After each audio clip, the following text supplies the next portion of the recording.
নমস্কার। প্রথমেই আজকে যে এই অবলার শিক্ষা সচেতনতা শিবির, প্রথমেই রাজীব বাবুকে আমাদের মহেশপুর হাই স্কুলের পক্ষ থেকে ধন্যবাদ এবং কৃতজ্ঞতা জ্ঞাপন করছি।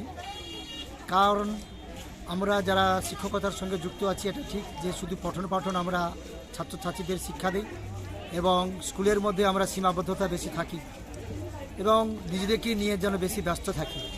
তাই এই চিন্তা ভাবনাটা আমাদের শিক্ষকের মধ্যে থাকলে চলবে না।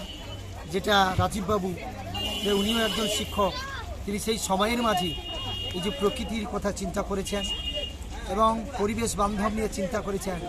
প্রকৃতির যে আন্তঃসম্পর্ক, পশু পাখি গাছপালা এবং মানুষ, শব্দ দূষণ, পরিবেশ দূষণ সব কিছু নিয়েই যে সবাইকে বাঁচতে হবে, এই ভাবনা যে ওনার মধ্যে সচেতনতা যেমন হয়েছেন, উনিও আমাদের মধ্যেও যেমন সচেতন করাচ্ছেন, ছাত্রছাত্রীদের এবং স্বাভাবিক পাবলিকদেরও করছেন। সেটা সত্যিকার আমরা উদ্বুদ্ধ হয়েছি, আমরাও সচেষ্ট হয়েছি। আমাদের মহেশপুর হাই স্কুলের পক্ষ থেকে আমরাও যেমন সচেতন হচ্ছি এবং ছাত্রছাত্রীদেরও আমরা সচেতন করাবো। এইভাবেই প্রতিটি ছাত্রছাত্রী, সাধারণ মানুষের মধ্যে যদি এভাবে প্রবণতা এবং সচেতনতা যদি গড়ে ওঠে, আজকে সুন্দর এক পৃথিবী, সুন্দর পরিবেশ গড়ে উঠবে। ধন্যবাদ।